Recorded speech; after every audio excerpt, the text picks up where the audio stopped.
All right.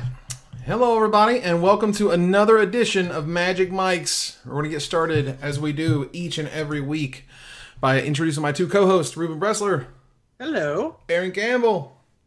They are awesome, and we are going to begin with the first pick. The first pick this week is the Battle for Zendikar pre-release changes. Mark Rosewater updated his Tumblr. I actually really appreciate the fact that Mark has a Tumblr. I think that he's been using it really well. It's really cool. It gives him like this really personal way of talking about Magic news that doesn't feel kind of strange and corporate. It's like it's very from Mark.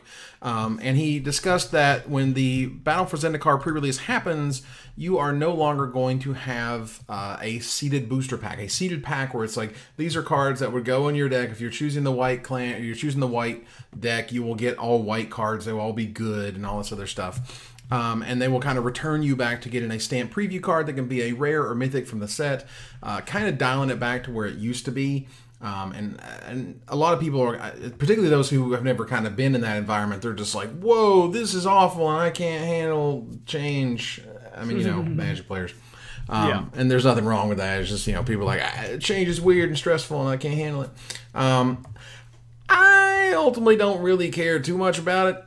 The fact that it's happening, Ruben, how do you feel about this kind of reversal of no more seeded booster packs? I'm fine with it. I didn't really... I mean, pre-releases aren't for me, right? They're for the F&M grinder, which I used to be. Like, I used to go to F&M every day or every weekend in college because I just, like, was the guy that did that instead of go out and party. You know, when I was in high school, I went to F&M, but, like, that's not me anymore. I just... you know, I don't want to leave the house, really. And, you know, the casual pre-releases... that are like, you know, 15, 25 people at your local store. They aren't for me. They're for the people that want to get their hands on the cards as soon as possible. And those people also tend to be collectors, right? And I don't collect cards. I just borrow from friends, pretty much is what all I do these days. I have a stack of red cards just for myself that I, you know, because I use those more often than the other colors. But most of the stuff, I'm like, hey, if you need some stuff to borrow, then I'll borrow that stuff, and you know, I have a good social network. But the stamped individual, like 6 per color, you know, do you have the random Iroas that has the stamp on it, or do you have the random? I can't even think of a good example of a completely random rare, like Desecration Demon that has a stamp on it. There's probably like 6 different black rares there could have been. Sure. It's not really for me, so I won't really miss it. I kind of like going back to the old style where there was one pre-release card, which this isn't going exactly back to that, but you know, back in the day there was one pre-release card, and that was the pre-release card, and everyone got the same pre-release card. And that's what I remember. And then suddenly there were just 50 different pre-release cards, and you know, 6 months later you'd see a card in a binder and be like, I didn't even realize that card was in the set, let alone a pre-release. So it doesn't really affect me too much, but I have heard some collectors are kind of upset about it, and some of the more casual folks are a little bit more upset about it because it's a little bit less personal, I guess. I don't know, but I'm happy whenever they try to change things around to see if they can get something better. Personally, I like sealed, so I'll just take regular sealed at my pre-releases. No, sealed's great. They originally had, I mean, if you remember back in the day, like we're talking about Shards of Alara that gave you a Johnny Vengeant, and Eventide that gave you Figure of Destiny. Like we're talking, they used to give you like one of the best rares in the set for the pre-release, like to really get you going, to make you go to that pre-release and say, here is Imracool. They made Imracool the pre-release foil giveaway for Rise of Eldrazi. And that card is worth a pretty penny, and it was back in the day and only grew. So like that was really sweet. And then all of a sudden it's like, well, maybe we shouldn't give you like, you know, Wormcoil Engine or whatever for your pre-release because you're going to go probably anyway, and we're kind of devaluing the other mythics because we're giving out so many. You know, like it kind of devalued Emrakul for a little while because so many pre-release versions were out in the wild, and of course over time, you know, that changes and it becomes infinite. But you know, it's really interesting how they were just like, well, this is not only like we're doing something to kind of diversify it so we don't hurt the values and whatnot, but also, you know, they started kind of giving people like this kind of kind of like training wheels a little bit. It's like, here is a little pack, and all of these cards are pretty good, and you probably should be playing all of them because you're in this color and you chose this color. And now they're kind of taking those training wheels off again and kind of saying like, well, you'll get any rare, you know, enjoy it, rare or mythic, and otherwise we hope you build your deck well. Good luck. I found that sorry, I just wanted to really interject real quick, that the seeded packs worked really well with the core sets, but when you went into the themed decks of like the specific blocks, it forced you into a really linear strategy a lot of the time, which I didn't like. So, Aaron, how do you feel about it? Well, I'm kind of like Ruben in that we're both kind of like Kate Moss, or we don't get out of bed for anything less than 10,000 Planeswalker points. So I don't really get into pre-releases myself either, and that's kind of what I think this is about. You know, I think that one of the issues that I've had with pre-releases for a long time is that I feel like there's sort of that social contract. You know, I like pre-releases when they're fun and casual. We have a couple stores around here that have like for cases where they're like pre-release for cases and pre-release for boxes, and in my But see, in my opinion, I don't. Like, I think that pre-releases should be more casual, and the prize support should be sort of, because it does seem like it's aimed at more newer players, and it does seem like the people who, I think we forget that like the majority of Magic players are the kitchen table types. You know, they're not the ones going to GPs, and they're not the ones going to opens, and so, you know, I feel like this was something for them, and that these seeded packs were for them to help them, because maybe they're not the best deck builders, and maybe they don't have an interest in spiking it, and, you know, it doesn't affect me personally. I'm happy with 6-packs, or I'm happy just not going, but I do worry about the people who only come out for pre-releases, or the families. At the last pre-release, there was a mother, father, and 3 boys that were all there, and they were living it up, and, you know, I just worry about them, that they're not going to have those training wheels, or that everything is going to be spiky. You know, I think a lot of the people who were doing the complaining, it's not for you, and that's okay, but sometimes you just have to look at something and say, this isn't for me, and well, I mean, it doesn't make it bad and wrong, it's just not for you. It was the same way I kind of looked at those, like you know, defeat the god things for Theros during their pre-releases, and you would have those different cards or whatever that you could use in this kind of like sort of arch enemy type setup or whatever. And then recently with like Dragon's Maze, and you had to do like this weird like throw a die and knock down some things and get some points for some promo cards or something. The mini games, I actually really like the unique stuff surrounding pre-releases, like opening the Hell Vault was awesome. I thought that was super cool, personally. It was cool until it wasn't cool. Right, until the feel bads happened, but that can be a different episode. But you know, the different unique things that happen at different pre-releases, I like that for what a pre-release is supposed to be. The pre-release experience is really cool, and that's something that they hadn't done when I first started. You know, when I was 15, 16, I definitely would have been all over that. But, you know, coming to it later, I'm still happy about it, but it's not a driving force in me going to a pre-release. Here's the main thing, though. Wizards knows they've got me, hook, line, and sinker. They don't need me. They've already got me. They could, you know, print the cards without art and print them in black and white, and I'd still play because Magic's great. But they need other stuff. They need a little bit of pizzazz to get the collectors excited, to get the casual fans excited, to get the kitchen table fans away from their kitchen tables and into the comic book store, and, you know, get them playing at the shop, trying to build communities. That's all Wizards is trying to do, is trying to get people into the stores. Everything they've done for the past 4 or 5 years is to try to get more people to come into the local stores. Yeah. And this is potentially another step in that direction, but, you know, I'm not a corporate guy, so I don't know what their numbers say. Well, I mean, perhaps this is just for simplicity's sake. We don't know exactly what market research or whatever's doing, and obviously I'm an old man who misses the regional pre-releases, and we've talked about that before. Yeah, we talked about that last week, that I want 350 people at my pre-release. So good. It was so good. And I get that they want to push towards local stores and building local stores, and that's important, and I don't think they've failed in that in any way.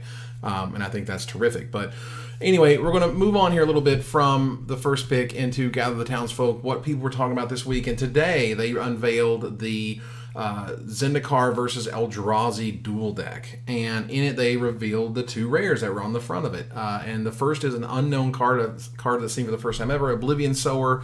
It is a 6-drop without Annihilator. It is an Eldrazi that does not have Annihilator.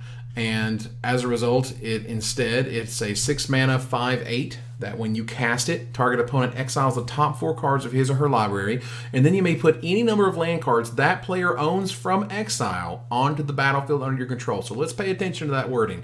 That means not just the cards that you're revealing with this card. That means if they delved away cards with Treasure Cruise and Dig Through Time, you get all those lands too.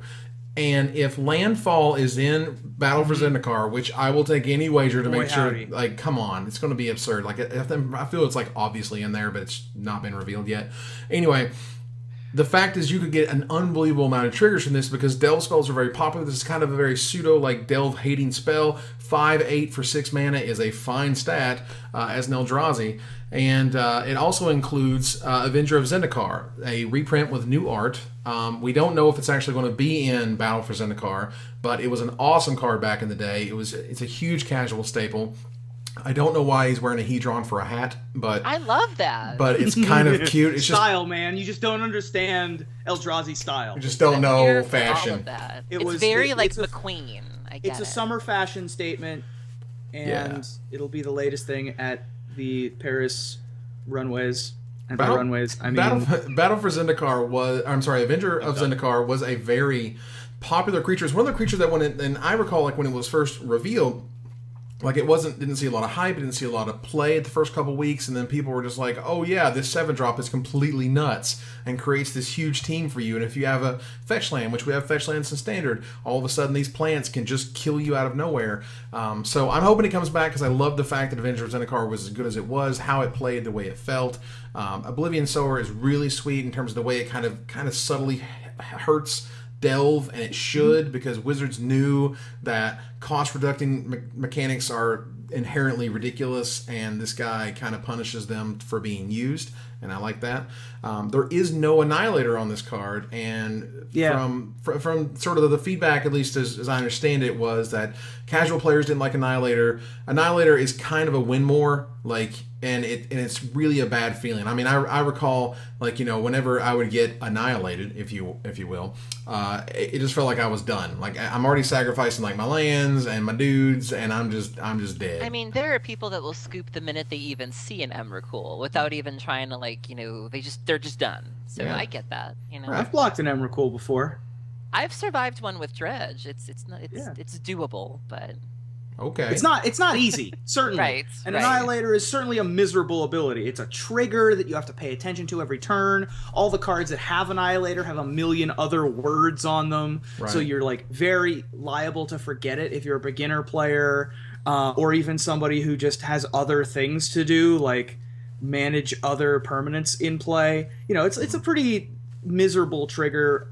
All things considered, casual players don't really like it. The pro players don't really like it, and I'm not surprised that it's not coming back. This guy in particular, though, is sweet. I like that the Eldrazi thing, like their MO, is that when you cast them, they do things regardless of whether they get countered. Yeah. Which I think is pretty sweet. And this guy in particular is Mr. Stelio Lands, which I like a lot.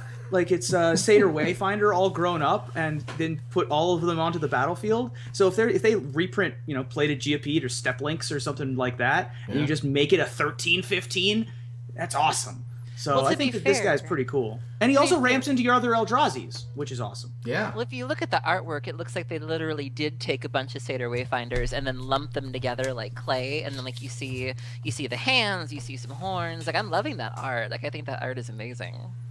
Sure. So, I mean, well, it looks like the grime monster from the Michelin commercials. There's a term called a rat king, and I only learned this because the subreddit R Creepy, where they showed the largest rat king that they ever found was 32 rats. A rat king is when the rats' tails get intertwined with one another and they get knotted. Yeah. And there were 32 Well, not rats. knotted. They get stuck together by grime and poo and stuff like that. Sure. Because they huddle for warmth in the sewers. Yeah. And then when they try to separate, this is your science lesson in #GrossScience. But yeah, it does look like a little bit of a moving around Rat King right there. Yeah, there you go. So wait a minute. So they're all moving at once because they're stuck together? Yeah, they're trying to get out, and they're trying to move, and they can't.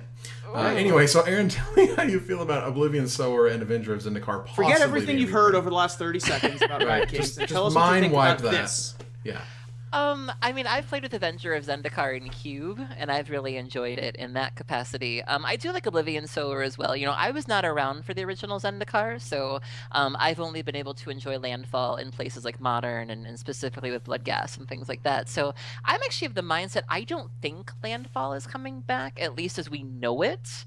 I just don't. I just don't because there's so many broken interactions with it, and I think people are hip to that. And I don't know. I think that they've done a really good job of, you know, we saw that with the Ravnica guilds too. It's like, you know, they made sure to like pay homage to the other mechanics without really copying them. Because I do I think that they've grown since then, and they've even admitted it when they did the, you know, when Return to Ravnica was coming out, they did like these retrospectives as to, you know, what worked with Haunt and what worked with Graft and what did they want to do since then. So I don't think we're going to see Landfall this time around, but I think we.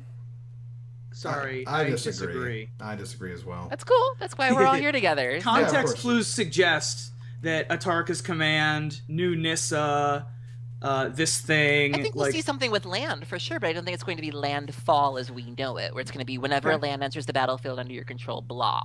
I think it's going to be something along those lines. But, you know, sort of like Scavenge and Dredge were not the same thing, but they were reminiscent of each other. And, you know, you had Haunt and Extort, you know, there were shades of it, but it wasn't a carbon copy. It's possible. Like, Landfall for me was such a brilliant mechanic. It was absolutely brilliant. For the first time in my Magic playing life, for the first time in, you know, well over a decade or whatever it was at that point, I had never, like, hoped beyond hope that I'd have top deck a land. To just be, I hope that's a land. That never happened ever, not once until Zendikar. And I was just like, man, if that's a land, you're so dead. And if that's a spell, I'm in trouble. Like that's a really unique thing. I mean, maybe it won't be worded landfall though. Like Zendikar's Royal is in Origins and says whenever a land enters the battlefield under your control, do something. Right. But it doesn't say landfall on the card. So maybe instead of having landfall dash, when you know, Grazing Gladeheart style, whenever land enters the battlefield,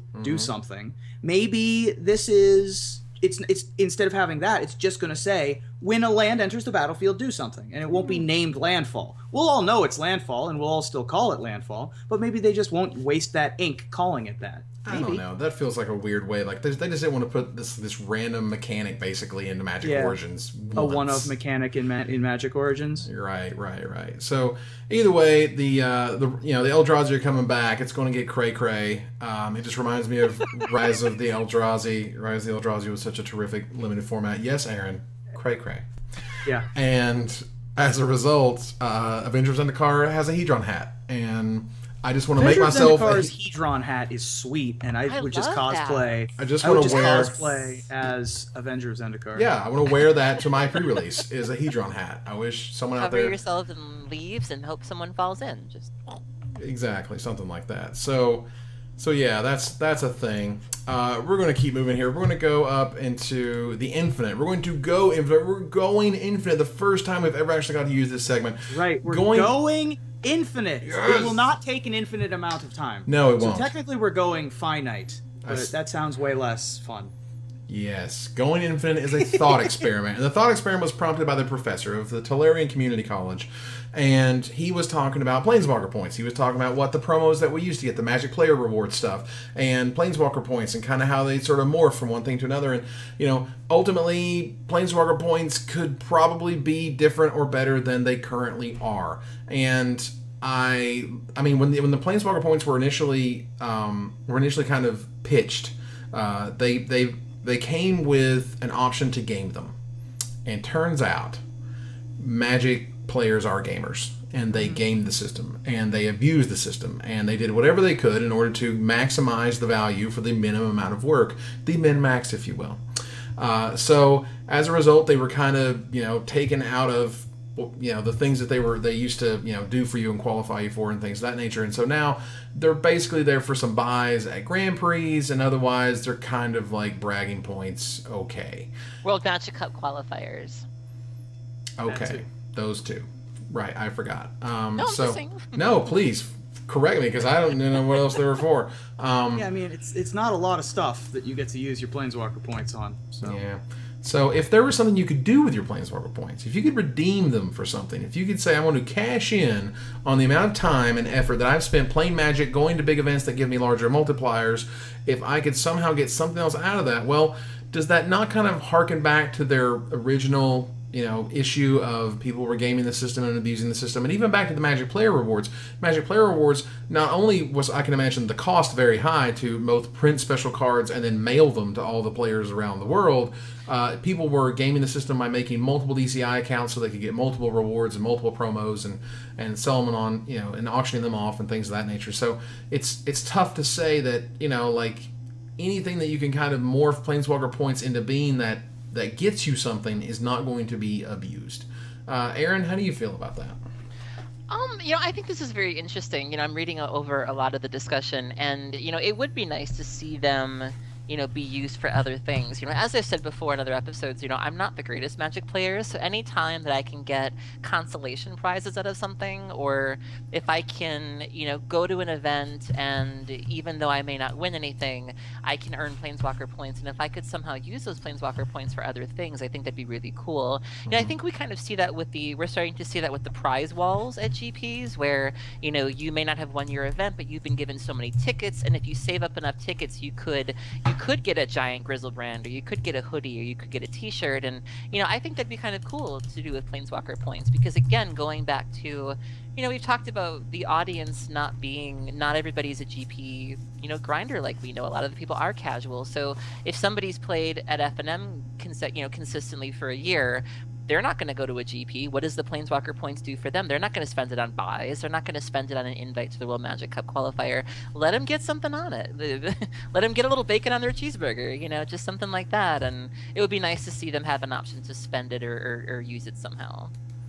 Sure. I definitely agree that the current Planeswalker points system is lackluster in terms of what Planeswalker points actually mean. I am a level 46 battle mage, which means two things. One, I'm a huge nerd, and two, I have 4 levels to go before I can't level anymore, like a wizard would. But they don't mean anything. Like, I can say that, but they don't mean anything. Like, back in the old DCI, system, where you had your DCI ranking, you would gain points if you won, and then you'd lost points if you lost. And depending on who you were playing against, you would gain or lose different amounts of points. And obviously that system wasn't perfect either. That's why they switched away from it. The problem with the old system was that people would reach a certain threshold, they'd reach a level, and then sit on their ranking to be able to be queued automatically for Pro Tours. And then they changed it to a version that was sort of like an ELO for chess, that combined playing a lot with winning also. But then that was really gamed when people started double queuing, triple queuing live events. People would play in 2 different events at the same time. They go to 3 different FNMs a night. I heard horror stories about that from people who were just like, yeah, I'm just at my FNM. And then the guy who went to the 6 p.m. FNM, went to the 8 p.m. FNM, went to the 10 p.m. FNM, didn't drop from the first 2, so he got the losing points from the other 2. It was just really weird what people would... they went to very hard lengths to be one of the top 100 in terms of overall Planeswalker points, to be able to get the invite and, oh, by the way, airfare in the previous system to this to get to Pro Tours. Then they were like, all right, we can't do it anymore. People are gaming this system too much. But now there's nothing. There's actual nothing for someone like me who isn't going for silver. Right? If you're going for silver, gold, or platinum, obviously Planeswalker points matter. If you're... well, the pro points matter. Maybe not the Planeswalker points, actually. The Planeswalker points matter for buys. I mean, it's That's hard... the extent of the list, really, and there's nothing else to do. And it's tough because, I'm over here like, well, maybe because we have Magic Online Fun Bucks, we have these player point things, maybe that can interact with Planeswalker points in some way. But someone's just going to abuse it, and someone's going to get like infinite play points or whatever. But even if they can't trade them, even if they can't sell them, they're just going to abuse the system so they can play Magic Online for free, and they get product from that, and yada yada yada. So let's assume for the moment, because we're going infinite, let's assume for the moment that everyone has a gentleman's agreement to not abuse the system, to not mess it up for everybody. What do you do to make Planeswalker Points mean something? I think that what I would do is you can spend your Planeswalker Points on buys at GPs up to 2. So if you have the 2 from your pro points, then you use those, but you can't spend them. But if you don't have 2, if you have 1 or if you have 0, and you would normally be playing in a GPT, maybe you can spend some amounts of your Planeswalker Points on buys. It would be a lot of Planeswalker Points to spend, and you'd only get to do it maybe once or twice a season. But if you didn't win your last chance grinder and you still want buys, then you can still do that. That's an idea. It's a thing. I mean, and stuff like getting event tickets or whatever for the prize wall at Grand Prix would both incentivize you to go to the Grand Prix and incentivize you to get Planeswalker Points so you can get event tickets to spend on cool stuff. That's a thing that if people weren't going to abuse the crap out of it, it would be kind of sweet. And also just stuff like the promos, like the Magic promo, the NPR stuff, the Magic Player Rewards. Like if I could cash in those to get a foil Texas Cryptic Command, which these days would be, a foil Texas, like, I don't know, God or something, like, or a foil Texas Languish or whatever. Like, something cool that's currently Texas in standard. Languish would be cool. Right, anything like that, like a big, huge standard player or whatever. And they said, look, if you cash in, 2,000 or 5,000 Planeswalker Points, all of a sudden you have a reason to play a lot more physical Magic. And if that's what their goal is, you can have that set up. And at that point it becomes kind of what's the cost in printing those cards? What's the cost in shipping those cards? What's the cost in, like, how good is it for the store to get that player in there? What are they selling? The amount of product for incentivizing that behavior, and that's all sweet and cool. But it can also just be rampantly abused if there's certain amount of people taking advantage of the system. I have to say that when you said textless languish, I heard Texas languish, and then I was imagining like the little alligator or crocodile with like a cowboy hat on their head. Yeehaw! I'm killing y'all's It would definitely be a foil Textless Heroes downfall right now, which would be sweet, and everyone would want to collect, and that'd be super awesome. Like, that's one thing. It would say, like, all creatures are fixin' to get -4/-4. Oh, fixin'. And instead of damnation, it's darnation. Or tarnation. Tarnation. Oh, and, like, tarnation. black feathers all around, like, because they were tarred and feathered. Oh, yeah, I got it. Oh, my God. We're so bad. This is awful. This is horrible. Let's keep moving. We're going to talk next about the Red Zone. And the Red Zone is a pretty good one this week. Ari Lax discussed a draft that he had, and essentially is wrecking an opponent's draft for a teammate in your pod defendable. And it was a big long thread, and you had lots of sort of community luminaries in there. You had Lax, you had Efro, you had LSV, eventually Chapin jumped in there, Kibler's in there, and they're all, Sam Black's in there, and they're all kind of talking like, well, what is good and noble, and what is the gentleman's agreement, and what are you supposed to do? And look, at the end of the day, and I know I'm not super well known for being a spike or whatever, but I'm a spike. I like to win. I'm competitive. And if it is not illegal for me to wreck an opponent's draft so a teammate can do well or do better, I'm going to do it. I don't care if it's not illegal and not against the rules.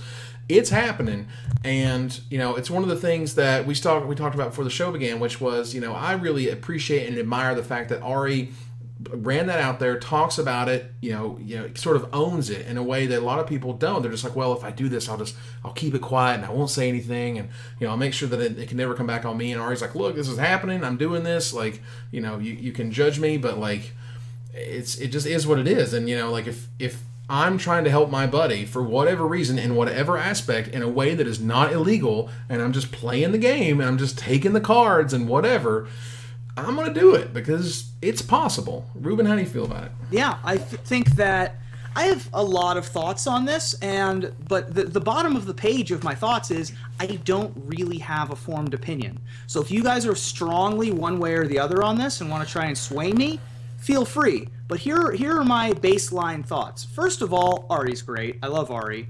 The fact that he's willing to talk about stuff that maybe other people aren't as willing to come out with because maybe they're afraid of what their reputation will be. Ari could have just as easily... First of all, he didn't actually do this. He decided to not... And what we're talking about, by the way, is he was in a pod with a player who was chasing one of his teammates, one of his testing teammates, for a world slot, I believe. Player of the Year. Player of the Year slot. Okay. So his internal argument was, if I do not feel as though I can 3-0 this pod in order to improve my personal value, 2-1 is the same as a 1-2 is the same as an 0-3. In this case, is it more valuable for me to train wreck a neighboring player's pod in order to get the player that I want to win to have a higher chance at Player of the Year? Or should I play the game as it's meant to be played and try to draft the best deck, ignoring exactly what's going on 2 or 3 people down the table? And I'm sure lots of people have been faced with this decision before, and Ari's the first one to come out and say it. Kudos to you for bringing it up, because now we have stuff to talk about on Magic Mics. But the other thing I want to say is that this is not against the rules, and so I don't know exactly how you would moderate this. I don't know what rules you can even put in place to prevent this from happening. And the last thing I'll say is I've played a lot of team drafts. Team drafts, 3v3s, which are less common now since there's always a standard tournament every weekend. You know, there's an SCG and there's a regionals and there's a GP and there's a Pro Tour every weekend. So there's like less team drafting happening than there used to. But it's a really popular strategy to be the tank of your team. You usually have one where it's your job to, you are going to have a bad deck, but so are the 2 guys to your left and right, and your teammates are going to have an okay deck, and the guy across from you is going to have an okay deck, and you're going to win that draft 2 matches to 1. And that's the guy's job. And this is a pretty popular thing that a lot of people do. I've heard that Neil Reeves used to do this. Gabe Wallace is super famous for being this style of team drafter. And by super famous, I mean among the team drafting community, which doesn't even really exist anymore. But this is a thing that was pretty well known. Sure. And that's with actual teams, obviously. So it's way different than your testing teams for Pro Tours. Right. So I don't really know where this stands on a moral scale. Currently, if I were faced with this, I think that I would be inclined to tank the draft, because I want to see my teammate do better so that they have a chance at playing on more Pro Tours. If my good teammate is playing on more Pro Tours, that gives me personally a better chance of winning, because I get to test with them for those future Pro Tours. So I think that is having me lean slightly in that direction. All is fair in love and magic. I think so. All that is not illegal, literally defined as legal. And the other half is, again, and I think it was LSV who pointed this out, it's like, how do you even possibly There's no way to moderate it. You can't. You just have, there's moral compasses, and people go by them one way or the other. Aaron, how do you feel about this quandary? Well, I have to say I agree with Ruben in that I love Ari Lax. You know, I think there's something very refreshing about somebody who's just very open about the fact that I'm not here to make friends, you know, and I think that, you know, as somebody who used to interview these guys, you know, for my podcast, you know, I find it more interesting. You know, there are so many people out there who are so concerned about their images and keeping up that veneer and, you know, I'm just here because I love the game and I love my team. No, you don't. And you know, so a lot of times when Ari just comes out with these things, I really respect that, because like it gets kind of boring seeing the same old, you know, just plain face out there and whatever. And you know, the thing I find so fascinating about all of this is that the people who are most upset about this are the people who can't even begin to understand what this is like. You know, this is, you know, an elite group of people who have a lot on the line and there's a lot at stake. And you know, for those of us not playing at that level, we're not going to understand what that's like. So it's very easy to, you know, sit at home or sit at your F&M and scroll through your phone and seeing this happening and be like, jerk. You know, but with how hard it is to get on the train these days and to stay on the train, I get it. Like, I would do it, you know. And I think the other thing I found interesting was when Kibbles jumped in the conversation and he was saying, we do things all the time that affect our opponents. And I think, like you said it before we started recording, Ruben, Ari's problem here was that he pulled back the curtain. And this is something, I mean, I've been to PPTQs where if I'm going to my next round, one of my friends will walk past me and be like, birthing pod. And I'll be like, oh, good one. I've had that happen. I've been in drafts where people know what colors I like, and they're like, girl, I got you, black, green, you can get these cards. And we do things all the time. That exists at the Pro Tour, too. Yeah, you sit down at a table with Paul Rietzel and Craig Wesco on your left and your right, you're going to think to yourself, well, white's probably not going to be open. Like, that's a thing I'm going to think. I was I'm going to playing be like, well, I opened this sweet white rare, but black removal spell. I think that's the direction we're going. Yeah, I mean, it's like, when I played Joe Lisette the other day, it's like, I can assume he's playing Miracles, and I can Cabal Therapy for a Sensei's Divining Top. We do things all the time, but we tell ourselves that it's not affecting anybody. We tell ourselves that it's not that bad, but we all do something. And I think that he really put it in perspective to say, in comparison to everything else, if there was like a hierarchy of things that we all do, where really is this on that, like you said? And it's just really hard to rank things like that. It's just not something you kind of brag about or boast about. But again, it's kind of cool to kind of pull back the curtain and say, hey, these are things that can happen or could happen. Ari didn't do it. Correct. He was like, this was a thing I was considering, and then that got this whole discussion started, which I really appreciate. And I think that, it's certainly worth discussing, but just like I have no opinion on what's correct and what's not, or if it's legal or if it's not, or if I should look down on it, or if anyone should look down on it, I don't think that anyone is going to have a good answer for this. I mean, you can have your opinion. Certainly people had their, it's Twitter. You can have an opinion. And people did, saying, you absolutely shouldn't. People go into a draft with the belief and understanding that everyone is going to be trying their best in order to create a deck that is playable and will, keep the integrity of the draft intact. And doing this obviously would not. If you just if you hook someone, as it's called, sure. Perhaps it's a little bit underhanded of a tactic if you're just trying to tank one person's draft and give everyone else a better shot. But it's not even an angle shot. Like, forget cheating. It's not cheating at all. I don't even think it's close to being close to cheating. No, I don't think so. I mean, this is one of those, hate draft. Like, if you're like, I have been feeding this color to this person, like, whatever it is, I've been feeding them black, and I know I've been feeding them black, and I open Languish, and I'm just, like, taking it because I know you're in it, but I don't want to play against it. Like, is that the moral quandary? All of a sudden, you're train wrecking them, or you're wrecking their deck, or whatever, because the problem with this is that it's not self-contained in the 8-man. There are now outside external factors. issues outside of the 8-man that are affecting your decision. Right, but to me that just sort of blows up the signal a little bit. It makes it a little bit more impactful, but it is still the same kind of core decision of I want to wreck X because I want Y to happen, whether it's in the 8-man or outside the 8-man. So you can't police it. This is probably off topic, but so this kind of reminded me of an episode of The Golden Girls. Oh my God! Go on. Here we are. It'll be quick, but there was a part where, so Rose was being the angel and Blanche was being the devil, and Rose was like, what about self-respect and what about dignity? And Blanche goes, dignity's for losers like Rose. And I think just when you get to a certain competitive angle, screw that, Yeah, use every part of the buffalo. As long as you're legal.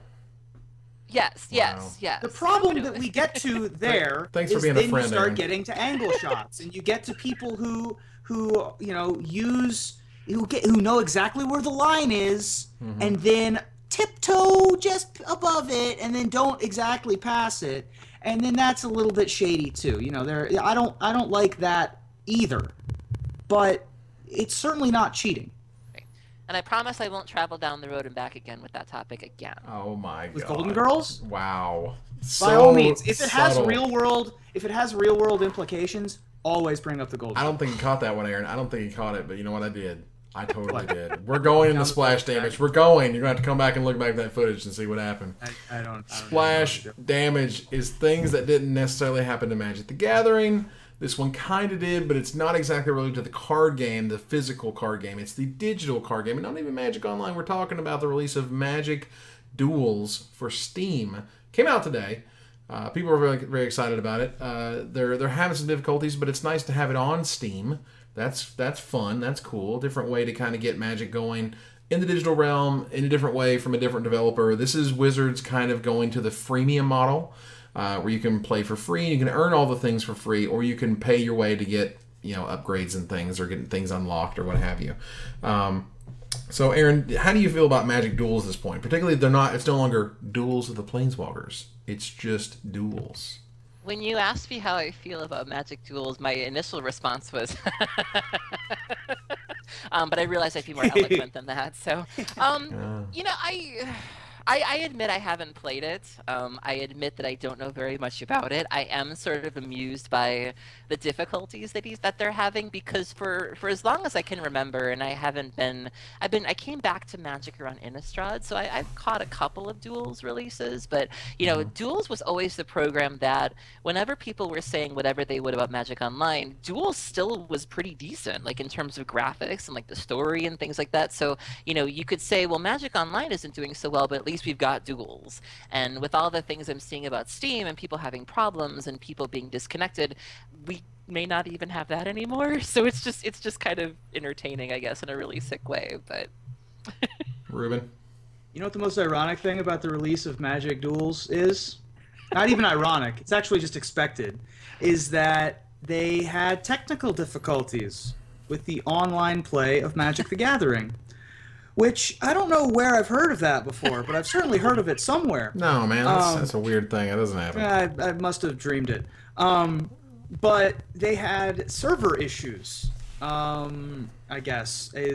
They had unexpected downtime is the official word that we were given on it, with intermittent connectivity to play online. In addition to that, those who did get to play on Magic Duels on Steam, I think that there's a forced tutorial that you have to play, which is mildly annoying. In order to start the campaign thing, like you have to learn as if you were a baby. You can't click through it as if you were a baby. Some people are aware of how to play Magic, and some are not, and the tutorial is a very good tool for that. But not being able to say I know that is kind of stupid, a little bit. It's just I don't know. The few times I've played Duels of the Planeswalkers, I enjoyed myself. It was a very simplistic version of Magic that I was playing against a artificial intelligence that was not particularly intelligent, but it was Magic, and so I had fun. I got to tap, lands and cast spells and had a good time with that. And the storyline elements of the most recent Duels of the Planeswalker was pretty cool. There were definite... I have not played this, obviously, because it's on Steam, and also is experiencing intermittent connectivity, which, boy, I experience intermittent interconnectivity, and I take pills for that now. So Nice. You're on medicines. It's okay. I don't know. A lot of my experiences with Duels in the past were, man, my deck is terrible compared to what I'm playing against right now. That the AI's deck is just like nuts, and mine is like, okay. I mean, like Nicol Bolas playing Moxes and stuff, and you're just over there casting your Grizzly Bears, and it's like, all right, this is Magical the Gathering. But it had storyline elements which I thought were cool. I really appreciated the fact that it looked different, it looked neat and slick, and the graphics were nice, and you can play it on all these different platforms. That's really cool too. But as always, I'm hoping Wizards fixes the problems and they don't have them anymore. That's it. Yeah. That's a good thing to hope for. Sure. So we're going to go around the bend. We're going to get ourselves into the finisher. A little bit of a shorter episode this week, but there's nothing wrong with that. The finisher this week... Enough of us talking. Get out of here. I know, right? Oh, what am I doing here? The finish this week is, From the Vault Angels is going to be released on August 21st, featuring some of the most iconic angels from Magic history. And so that is, From the Vault is an iconic Magic product at this point. It's an annual Magic product, but they make some special ones too. So what is the next iconic Magic product? Ruben, kick us off. The next iconic Magic product is going to be Dual Decks, Paper versus Scissors, which will feature the powerful Walking Archive Sylvan Library theme deck against Murderous Cut, Ensoul Artifact, and friends. And there's no rock, because Michael Flores always says that the rock sucks. That's what he says. You could smell what he's cooking, though. It doesn't matter what your name is. I knew there was a reason I didn't follow him. Oh, ouch. Aaron. From the Vault Magic Online will feature such hits from the past as Dismal Failure, Tragic Arrogance, and Abandoned Hope. I want that one. All the cards will be miscut, also, I'm sure. Don't forget Pulling Teeth, because you have to pull teeth to get it to Delay. Wow. Cataclysm. Oh my lord. Okay. The Commander's Arsenal 2. Commander's Arsenal 2. They've made one. This is the second one. It's going to feature a collaboration with Crown Royal to give Commander players the dice bags they've always dreamed of. Foil dice bags, ladies and gentlemen. I'm just going to Crown Royal drop it. dice bags? Foil Crown Royal dice bags. It's everything I've ever dreamed. Dude, it's what I've always wanted to carry my D20s in, dude. Oh, man. I'll never forget the time I saw somebody actually with a Crown Royal bag, and I assumed it was dice, and no, he was just carrying around a bottle Just of Crown Royal. That's a really good level. Just the you whiskey. Go around a Magic tournament with a bottle of Crown Royal in a Crown Royal bag. Wow. That's awesome. Yeah. I might do that. It's a nice change of pace. I seem to find myself playing a lot of tobacco players, so it was a nice change of pace to see booze instead of spittle, because... Yeah. Well, yeah, we don't really want booze at Magic tournaments anyway, but there was a point in time in which I legitimately had a Crown Royal dice bag. Wow. Long time ago. Whoa. Long time ago. Man. But it happened. And we're talking like the 90s, but like it was a thing that happened in my life. Huh. I was that guy. Yeah. I was that guy. I mean, not that there's anything wrong with it, but there's no official connection between Crown Royal and Magic, so I'll just say this. If you have a Crown Royal dice bag, because we're not losing any sponsors by slamming people who use Crown Royal dice bag. If you use a Crown Royal dice bag, you're not very good at Magic. You just aren't. Ruben. Wow. I'm sorry. Did you just drop that one? I'm stereotyping, and I apologize. Wow. However, No, don't apologize. You're owning it. You're not. Never for the stigma of Crown Royal dice bag. Unless it's a Commander's Arsenal 2 Crown Royal dice bag foil. You have to understand Foiled that now, out. let's be fair though. I'm happy that they at least brought their own dice, because do you know how many people can't even be arsed to bring their own dice? Oh, I'm bring that their guy. own I don't tokens. Yeah. Oh, No. you're that guy who has to beat me with my dice. I can't be bothered. Gavany Township. Hey, can I get one of those? Oh yeah, obviously if you're playing Affinity or like Super Friends, you I've had probably people you can who break. don't. Yeah. Oh, yeah. This They is like my pull thread cards class. from their sideboard and like extra like magic cards they have randomly, and they try to put them underneath their cards, and it's like, I what are remember you doing? somebody when Blueberries. Junk Like, Reanimator. blueberries? Don't blueberry me. When Junk Reanimator was a thing in Standard with Angel of Serenity and all that, I remember I was at an SCG Open in Milwaukee actually, and one of my opponents was using Thrytusk and he didn't have a beast token, so he literally fished in his pocket and he goes, I have a penny. And I'm like, God. what? And his penny was his beast token, and that beast token killed me. That penny killed me. I'm still bitter. That penny guy, obviously, yeah, bitter, like the taste of copper, ladies and gentlemen. In for a penny. Oh wow, so deep. Penny dreadful. That's what it was. Unreal. All right, ladies and gentlemen, that ends another episode of Magic Mike's. Thank you guys very much for joining us here live to talk all things Magic. I want to thank my co-host Aaron Campbell, Ruben Bressler. You guys are wonderful. You guys for watching. We're going to go into the final slide here. We hope you follow, like, tweet, favorite, share, and do all the social things that tell people that we exist. Catch us online at twitch.tv/magicmikes, on Twitter at magicmikescast, on Facebook at facebook.com/magicmikes. Talk to us privately at magicmikespodcast@gmail.com. Follow the audio-only podcast at magicmikespodcast.libsyn.com or on iTunes. We're on iTunes now, which is good. Or join us here next week. Same time, same place, for another episode of Magic Mike's. Brought to you by Crown Royal. Jesus. Thanks, everybody. Good night.